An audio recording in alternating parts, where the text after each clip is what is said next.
CB on the mic. World Rule Talk. Yeah. CB break it down, yeah, the host with the vision. From the classics to the new, every film get precision. Obscure reels hitting gems, yeah, we dig in the vault. Every frame get examined, every angle we talk. From the old school grain to the high def shine. Indie flicks to the hits, yeah, we cover all time. If it's cinema gold, then you know we gon' say, hit subscribe, tap in, let the critics all play. Yeah, film talk strong, never fading away. World Rule Talk forever and a day longer. Yo, what up though? This is your boy C Dot to the B Dot coming at y'all once again with another movie review. So, we are on the third week of August, aka The Businessmen. And this week, we're going to be talking about a film that I like. Surprisingly, there's a lot of other people that don't like it. They prefer the other version of this movie than this one. But I like this one because of the linear story. You know what I'm saying? And that movie is Jobs. Now, I was supposed to do this review 2 days ago, but I got caught up in some things. So I got home late, both on Wednesday and yesterday. So I'm bringing it to you guys today. So that's my apologies for being late. So without further ado, let's get to the review.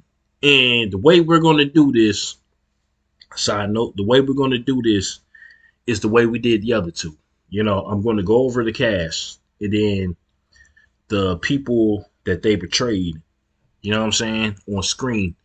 And then we're going to get into the history part. You know, Hollywood versus real life. So, here we go. All right. So, of course, we got our main star of the film, Ashton Kutcher. He portrays Jobs in this movie. You know what I'm saying? And he was born February 7th, 1978. And I gotta say, he's a dead ringer for Steve Jobs. You know what I'm saying? Like, really, though. Y'all gotta agree with me on that. He do look like Jobs. You know what I'm saying? See, when Michael Fassbender played him in the movie Steve Jobs, which that movie was, the whole premise of that movie was based around the release, like the different releases of different Apple products, you know what I'm saying, throughout the years. So it was like different timelines. But Michael Fassbender didn't really look like Steve Jobs at all, you know what I'm saying? But he did a good job in the film. I'll say that. But anyway, Steve Jobs himself was born February 24th, 1955, and he passed away October 5th, 2011 in Palo Alto, California.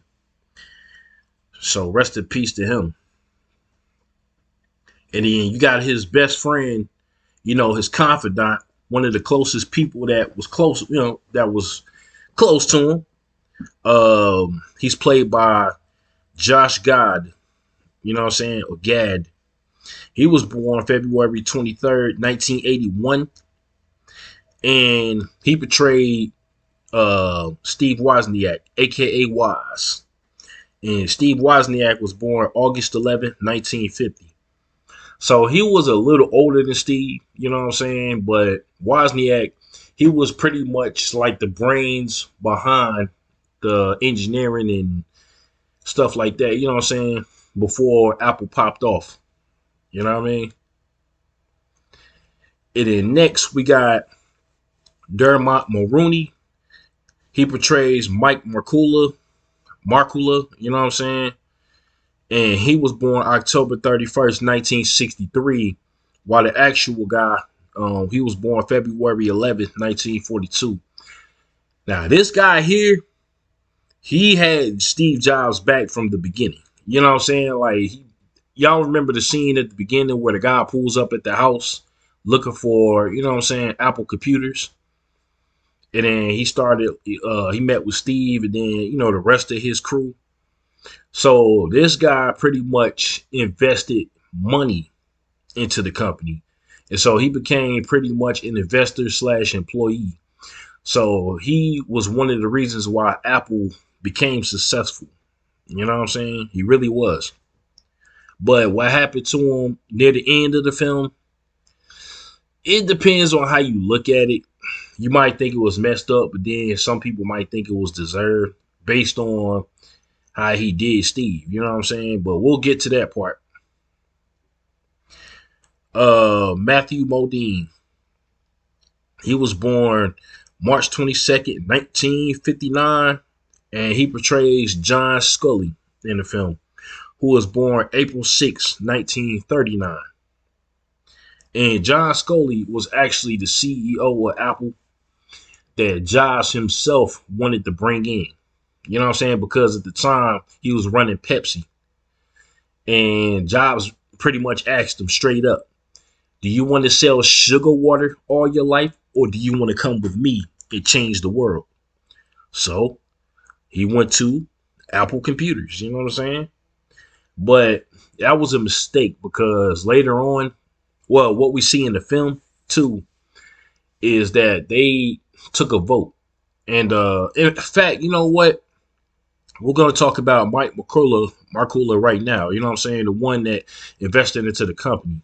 Because his part of the story, or what I was saying a few minutes ago, falls in line with John Scully. So what happens was, if y'all remember the scene near the end of the film where he came to Steve's house, like while Steve was around the fire talking to the rest of his crew or whatever, you know what I'm saying, the rest of his team, and then he shows up telling Steve that he pretty much got his back and he won't let him down, and, you know, blase, blase. But what seems like the next day is when they were in the office, you know what I'm saying, the boardroom with the board of directors, and they were taking a vote to see which one was going to get ousted. Was it Steve or was it Scully? You know what I'm saying? So the board of directors, they pretty much all voted for Scully except for Markula. You know what I'm saying? Markula. And what happened was the head of the board of directors told him that he had to make a vote. And so he voted for Scully to stay. And so I feel like it was messed up because even if he was the only one that voted for Steve, you know what I'm saying, that was supposed to be his guy. In the way that the look that Steve gave him before he left, man, it was priceless. You know what I'm saying? Like, yo, he was done with him at that point. You know what I mean? J.K. Simmons, a.k.a. J. Jonah Jameson. Yo, he's a hell of an actor. You know what I mean? And he portrays Arthur Rock. So, Arthur Rock, you know what I'm saying? He was like the head of the board of directors, as I was saying a minute ago. And by the way that he was, you know, portrayed in this film by J.K. Simmons, he did not like Steve. He didn't like the way he was doing things, and he damn sure didn't like the Macintosh project. You know what I'm saying? So the thing that pissed him off more than anything is when Steve started mocking IBM in the newspapers.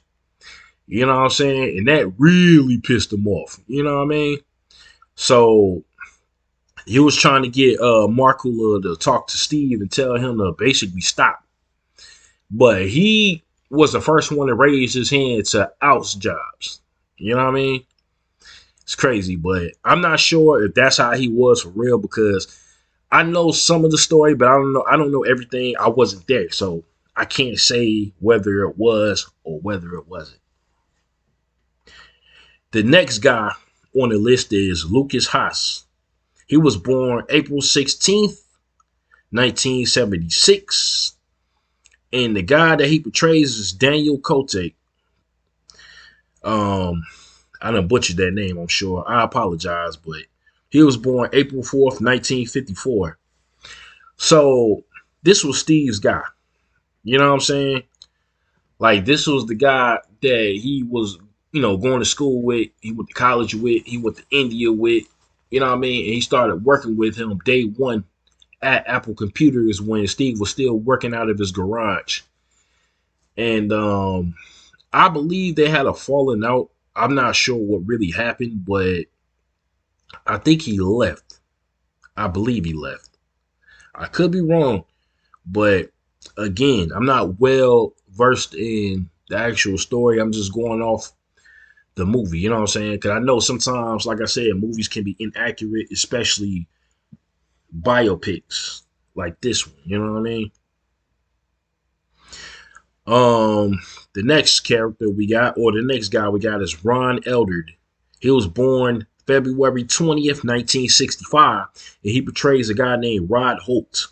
Now, I don't have a birth date on him, but I can say that this guy was a very pivotal part of Apple in the beginning. Like, you know what I'm saying? He was like the biker type dude. And from the, from his appearance, you couldn't tell that, he knew anything about computers based on the leather jacket, the motorcycles, and the cigarette smoking and all that. You know what I mean? But this guy was a genius. You know what I mean? Like, he was one of the, like I said, he was one of the pivotal guys of Apple in the beginning. The next guy on our list, Eddie Hassel. And he portrays Chris Espinosa. Now, I'm going to say this right now. Some of you may not agree with me, but yo, does this dude not look like Bill Gates? I swear to God, he looks like a young Bill Gates. If they ever did a biopic on Bill Gates, which they probably did, I don't know. I never heard of, never seen it or nothing. But if they did one on him, I swear to God, like this dude right here, or if they did one in the past, or would have done one in the past, that guy should have played him. You know what I'm saying? Because if I wasn't paying attention to the movie, like if I was like on my phone or doing something else and just looked up and seen him on screen, I would have thought that dude was supposed to be Bill Gates. I swear to God, he looks like him. But he portrays Chris Espinosa. Now, Eddie Hassel was born July 16th, 1990, and Chris Espinosa was born September 18th, 1961. Now, he was another guy that was with Steve from day one. You know what I mean? When they was putting together the first Apple computer. So, yeah, he was there from the beginning. You know what I mean? Now, again, the real life story, I don't know if he was actually there in the beginning. He probably was, but I'm going off the movie. So, like I said, I'm keeping it real. I'm going to have to do a lot more research on this actual story with these characters, with these people. But the next guy, Nelson Franklin, he was born July 2nd, 1985, and he portrays Bill Atkinson, who was born March 17th, 1951.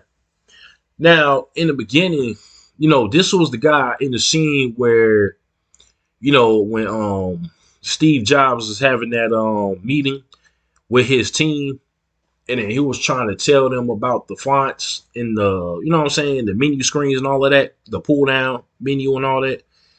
And there was a guy on his team that kept telling Steve what couldn't be done. And then Steve fired his ass. No hesitation. You know what I'm saying? And Bill Atkinson basically told Steve, well, you just got rid of our, best programmer. But Steve didn't care because that guy did not see the vision that he could. You know what I'm saying? So he was one of those guys that, okay, you might be a genius. You might be the best in history, the best of what you do. But if you don't see, or if you're not trying to see what I'm seeing, then I don't need you on the team. You know what I mean? That's the way he thought. For real. All right, so the next guy is Giles Matthew. Don't have a birth date on him, but he was born in England. And he portrays Jonathan Ivy. You know what I'm saying? Jonathan Ive. And he was born February 27th, 1967. So this guy, he came to Apple later. You know what I'm saying? When they started working on the iMacs and all that, like the ones you saw in schools in the late 90s. Y'all remember those iMacs, the colorful ones, the blues, the pinks, the greens, the orange, or whatever. We started getting those in middle school back in 1998. So yeah, that's where I remember those from. Now he was the guy when Steve Jobs came back to Apple, and Steve basically told him that he wants him to be honest with him. You know what I'm saying? Of regardless of what's going on, regardless, just be honest. And so the guy, you know what I'm saying, Jonathan, he looked down at the design and he said something wasn't quite right about the iMac. So instead of having the speakers externally, you know, Jobs suggested that he should put the speakers, like build the speakers into the iMac, which was pretty damn smart. All right, next we got James Woods, one of the familiar faces. You know what I'm saying, that everybody knows. He was born April 18th, 1947, and he portrays John Jack Dudman. You know what I'm saying? And this was Jobs' professor, you know what I'm saying, when he was in college. And he basically told, you know what I'm saying, well, he was trying to, you know, keep Steve on the right path. Because this was around the time where, according to the film, where, you know what I'm saying, he was in like his hippie phase and all of that. But he was born in April 23rd, 1920. And he passed away July 23rd, 2008. Yeah, he was around for a minute. You know what I mean? Rest in peace to him, though. All right, y'all. So this is where we get into the history part. You know what I'm saying? Real life versus fiction. And so the first part of the article asked the question, was Steve Jobs adopted? And the answer is yes. He was born to Joanne Shibul and Syrian immigrant Abdul Fattah John Jindali. I done messed these names up. But was put up for adoption when Joanne's extremely religious dying father threatened to disown her. The couple required that the adoptive parents be college graduates, and such an adoption was arranged. But on the day he was born, the couple decided they wanted a girl instead. He ended up being given to Paul and Clara Jobs, who did not meet the only criteria Joanne and John had given, so they delayed the adoption. They were counting on her father dying soon, in which case they could be married and keep their son. But they eventually gave in. They added the stipulation for Paul and Clara that an account was to be created for Stephen's college education, and so it was. His biological parents were married a year later and had a daughter named Mona. They divorced only after a few years of marriage. In addition to his biological sister, Mona, he also has an adopted sister named Patty. While he loved his parents, he did develop his own views on adoption. Chris-Ann Brennan, the mother of his daughter Lisa. Now, I'm going to stop right here for a second. So, surprisingly, they do cover the fact that in the movie, you know, Steve disowned his kid Lisa. And so, but later on, you know what I'm saying, he started to embrace her and they had a, you know, a good relationship. But the thing is, when he came out with the Apple Lisa, he denied that that product was named after his daughter.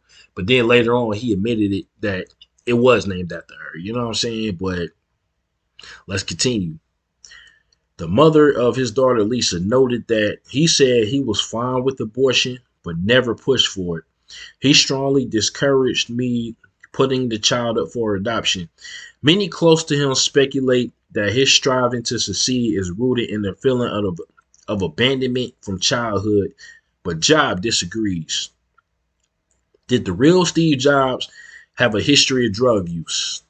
Yes, the Jobs movie, True Story, reveals that he started using marijuana when he was 15 years old and began using LSD by his senior year in Homestead High School. Steve doesn't try to hide it, claiming taking LSD was a profound experience, one of the most important things in my life. LSD shows you that there's another side to the coin and you can't remember it when it wears off. But you know, it reinforced my sense of what was important, creating things instead of making money, putting things back into the stream of history and of human consciousness as much as I could. Like in the movie Jobs, he was tripping on acid with girlfriend Chris Ann when all of a sudden the wheat field was playing Bach. I do slightly remember that scene. I might be doing something else though, but I remember that scene just a tad. Why did Steve drop out of Reed College? There are a few reasons he attributes to his decision. For one, he disagreed with the strict course guidelines given. He wanted to only take classes that were of interest to him. Secondly, he had no idea what direction he wanted to take in life, and he felt like he was wasting his parents' hard-earned money on nothing. Ultimately, he decided to drop out and trust that it will all work out okay. Was Jack Dudman, James Woods' character, really okay with him auditing classes after dropping out? Yes. Researching in the Jobs True Story, we learned that Jack Dudman, the dean of students. Okay, so I was wrong. He wasn't a professor. Dang. He was a dean at Reed College in Portland. All right. So I was wrong about that part in the beginning. Oregon permitted Steve Jobs to audit classes and stay in dorms after dropping out 6 months into his education. Jack was impressed. He had a very inquiring mind that was enormously attractive. He refused to accept automatically received truths, and he wanted to examine everything himself. He spent an additional 18 months dropping in. Okay. Was Steve Jobs a fruitarian? Yes, at one point he was. He always followed strict diets which varied at different times in his life. He went through phases of being a fruitarian, a vegan, a vegetarian, and he often dabbled in fasting. He believed his diets would prevent body odor, so he rarely showered. His assumption was incorrect and was a problem for various companies he worked for, including Atari and Apple. Yeah, that scene in the movie where he was working for Atari and he was walking around with no shoes on, you know what I'm saying, still kind of in the hippie phase. Yeah, man. And I did hear that though. Like, if you eat nothing but fruit, it will create a body odor.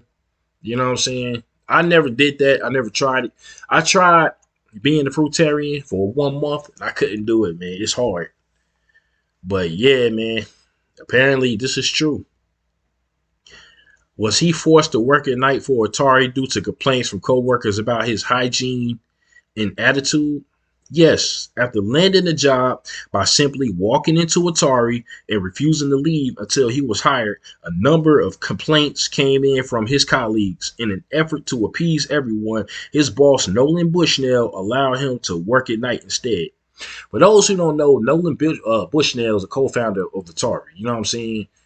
But after he sold the company, he started Chuck E. Cheese. You know what I mean? So I feel like, Chuck E. Cheese was great back in the day. Side note. You know what I'm saying? Now, I know we're grown, but we still have kids, but it's not what it used to be. You know what I mean? But I guess that's just me, in my era. But nah, Chuck E. Cheese isn't as good as I remember. But anyway, moving on. Did Steve Wozniak and Steve Jobs build the video game Breakout for Atari? Yes. In 1975, Nolan Bushnell, the founder of Atari Inc., envisioned a single-player Pong game, and he asked Steve Jobs to design it. That game became known as Breakout. Unlike what is shown in the Jobs movie, Bushnell counted on the fact that Steve Jobs would recruit Steve Wozniak to help him design the game, knowing full well that Wozniak was the better engineer. I looked at it as a 2-for-1 thing, recalls Bushnell. So, okay, in the movie, after Jobs had Wozniak come through to work on the game, it was suggested that, it was implied that Bushnell didn't know anything about Wozniak working on the game. He paid Steve for, for the, basically for the, what's the word? I can't think of the word right now. Well, basically for the modification, you know what I'm saying? And so in real life, apparently he knew that Wozniak was working on this chip or whatever for the game, the motherboard.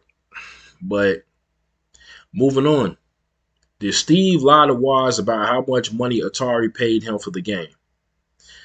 It depends on who you ask. According to Walter Isaacson's book, Steve Jobs, the game had a base pay plus a bonus based on the number of chips saved. The claim is that Stephen Wozniak was only paid half of the base and wasn't even aware of the bonus that was awarded because of his ability to save 5 chips. Jobs says, I gave him half the money I ever got. That's how I've always been with Woz. Wozniak recollects, I remember the details of this one. The 350 check, former Atari boss Nolan Bushnell confirms. I remember talking about the bonus money to Woz, and he was upset.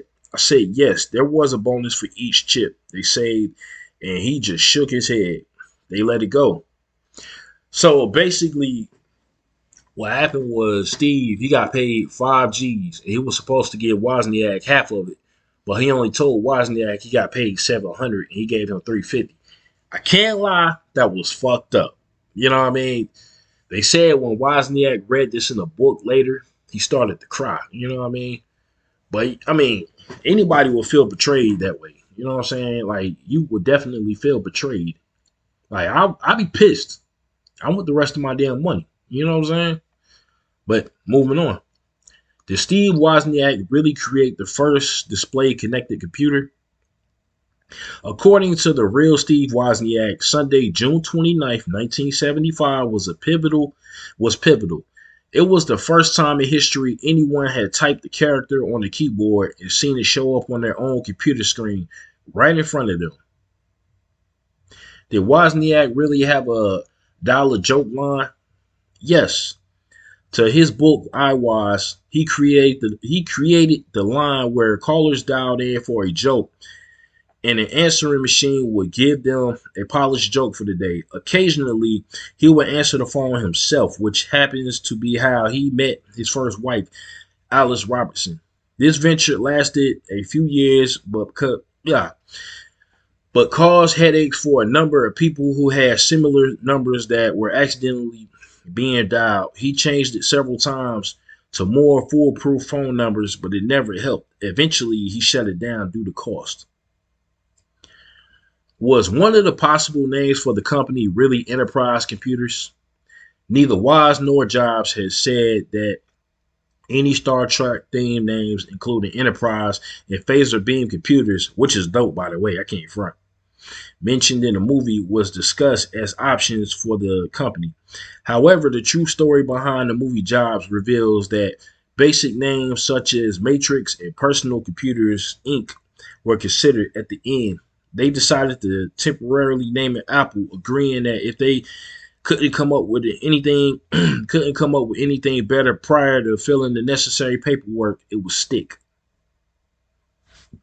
So in the movie, they suggested that, Steve came up with the name Apple, and that's the name that he stuck with. You know what I'm saying? Why is Apple Computers named Apple? The name Apple came from Steve Jobs. It was picked for a variety of reasons. Although it was not depicted in the movie, the true story shows that the fruitarian Jobs often frequented a 220-acre apple farm turned commune called the All-in-One Farm outside of Portland. Daniel Koch accompanied him on his visits. He had just returned from one such trip when he and Woz were deciding on a company name. He viewed Apple as simple, fun, and not intimidating, which was the opposite of how people currently view computers like in the Jobs movie. It was also noted that it would come before Atari in the phone book. An added bonus. That was smart. Wozniak did remark about the issues where the Beatles Apple Records name, but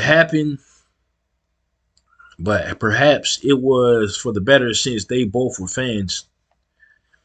Was Apple Computers started in the Jobs family garage? Yes. The real Steve Jobs and Steve Wozniak started Apple in the garage of Steve's parents' house in Altos. Los Altos. They also commandeered the kitchen table and his sister's vacated bedroom. They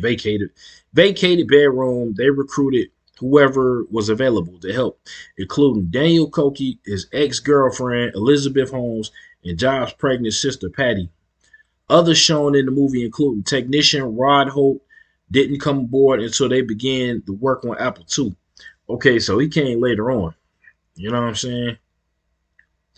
Steve's father, Paul Jobs, halted his side venture of repairing old cars and gave them the whole garage. He added a long workbench, built a new plasterboard wall on which he hung a schematic of the computer, setups, rows of labeled drawers, and built them a burn box so they could test the computer boards by running them at high temperatures. Yo, he looked out for him. But sadly, his dad didn't really have too much of a role in the movie. You seen them that time where they started working in the garage, then you seen them again when Jobs came back after he got ousted from Apple. That was really it, though. You know what I'm saying? He didn't really have too much of a speaking role. Was Steve Jobs' real childhood home featured in the movie? Yes, scenes featuring the exterior of the family home were shot at Steve Jobs' former childhood home at Los Altos. Did the owner of the bike shop really expect a more complete product? Yes. Bike shop owner Paul Terrell had been expecting a more complete product, not just boards. They included no power supply, case, monitor, or keyboard. Like in the movie, Jobs convinced him to accept the order and pay. So, yeah, man, I don't know if, like, a lot of people, I didn't know how, their feelings back then, because again, I wasn't there. But, you know what I'm saying, just buying the motherboard and then putting the computer together themselves.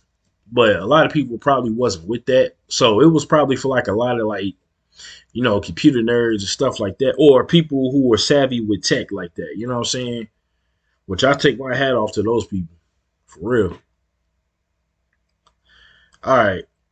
What was Rod Holt's initial role at Apple? Rod was brought in to design a new power supply for the Apple II computer so that it would not overheat, eliminating the need for an internal fan. He was responsible for creating the revolutionary switching power supply, which is significantly lighter due to the fact that it did not require a transfer. Yo, I don't know why I can't read today. This is crazy. I'm an idiot. Anyway, did Jobs really refuse to give founders stock to Daniel Koch when Apple computers went public? Yes. Although he could have been awarded founders stock, Jobs and the board decided not to allow it. He says that since Koch was not high enough in the company and not salary, that he did not meet the criteria to receive options. He was not the only worker to get shortchanged in the deal. Steve Wozniak took it upon himself to create what he finally refers to as the Woz Plan. He allowed employees to buy 2,000 shares a piece at $5 a share, which 40 employees did. In addition to this, he remained loyal to those jilted by Jobs. He gave shares to Dan Koch, Chris Espinosa, Randy Wigginton, and Bill Fernandez because of their pivotal roles in the first stages of Apple. The company went public December 12, 1980. That was fair. That was definitely fair. Did the real Steve Jobs sign for visitation rights of Lisa Nicole Brennan Jobs? Yes, but still had himself convinced that he wasn't the father despite the paternity test, saying that there was a 94.41% chance that he was. In addition to being ordered to pay child support, he had to pay back welfare payments to San Mateo County that Chrisanne Brennan had filed for instead for trying to sue Steve from the start. He was allowed to see Lisa, but opted not for a while. Damn, I'm reading too fast. Their relationship was tumultuous and sporadic, but she did not. But she did choose to live with him and the new family he had with wife Lorraine Powell. Lorraine Powell during her 4 years at Palo Alto High School. Lorraine Powell. All right. Was the Apple Lisa computer named after his daughter? Yes. During our investigation in the Jobs movie, True Story, we discovered that this is true. However, he only admitted it years later. The acronym Local Integrated Systems Architecture was used to explain the name before he fully acknowledged that she was in fact his daughter. So I said this in the beginning.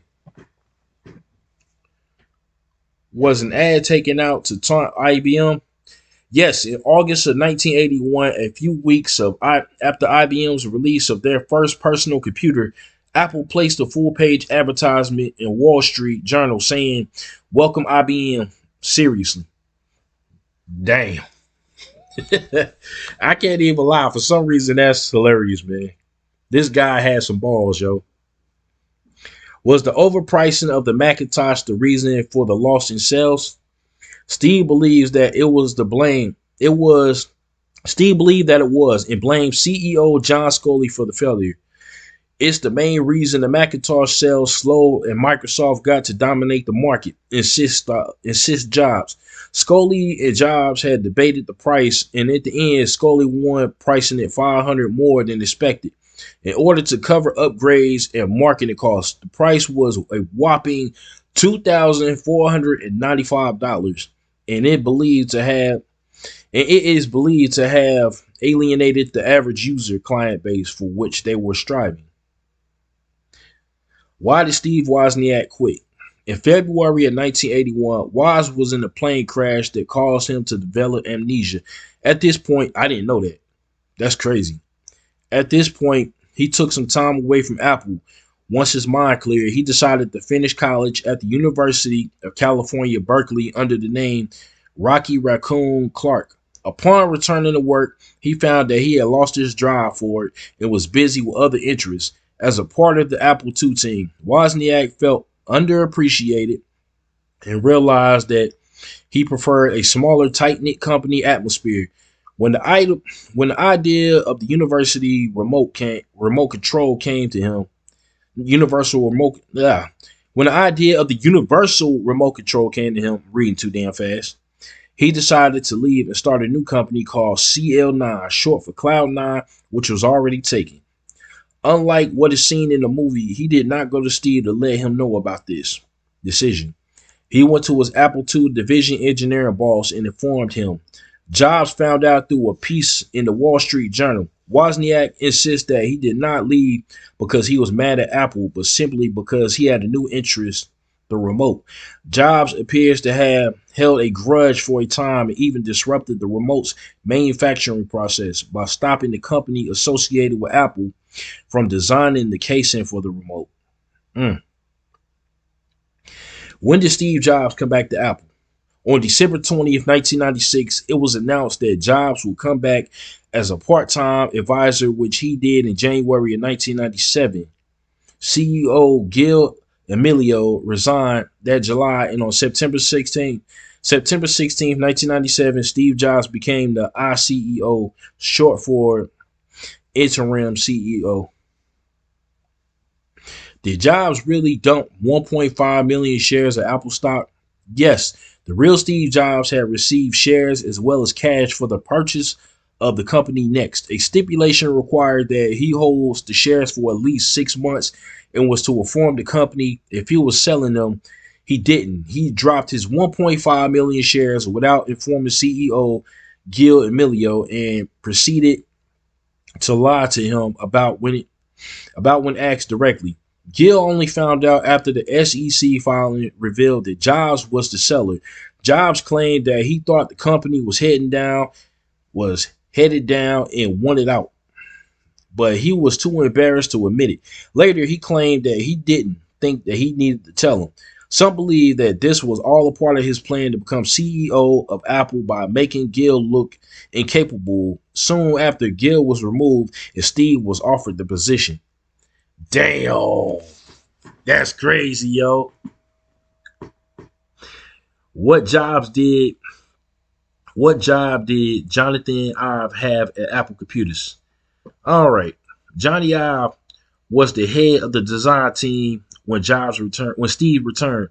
The pair collaborated on the iMac, and his simplistic design work can be seen on all new products. You can thank him for choosing the iconic pure white color of the iPod and headphones we see everywhere today.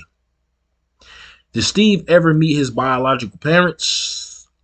After his mom died and he got the okay from his dad, he found his biological sister Mona and his mother Joanne Simpson.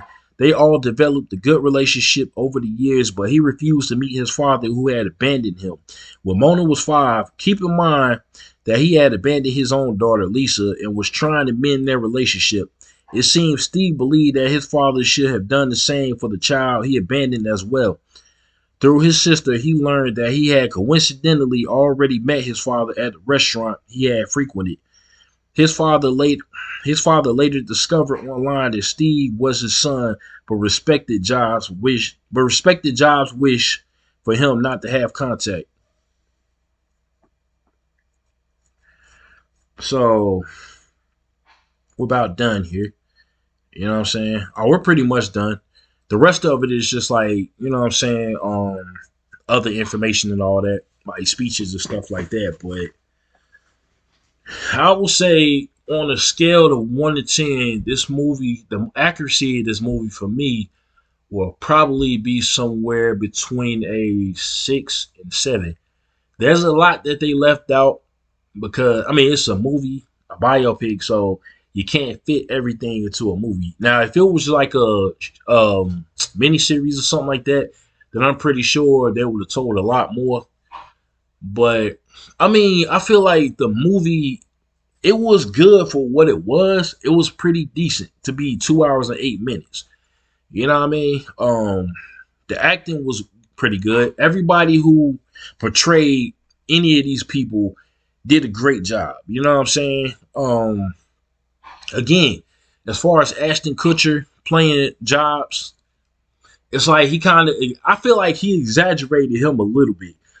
Again, I wasn't there, but there was a lot of people saying that Steve Jobs was a bona fide asshole. You know what I'm saying? But he got the job done. No pun intended.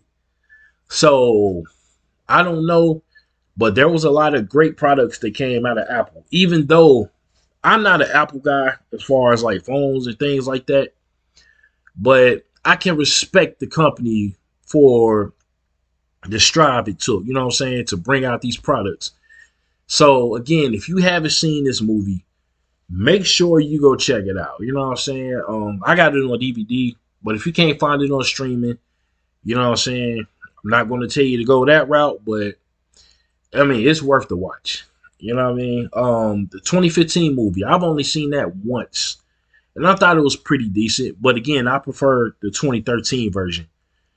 So that's pretty much my review for Jobs. And we will be back next week. We're going to be talking about The Pursuit of Happiness. So stay tuned for that. And I will talk to y'all later. All right. Peace.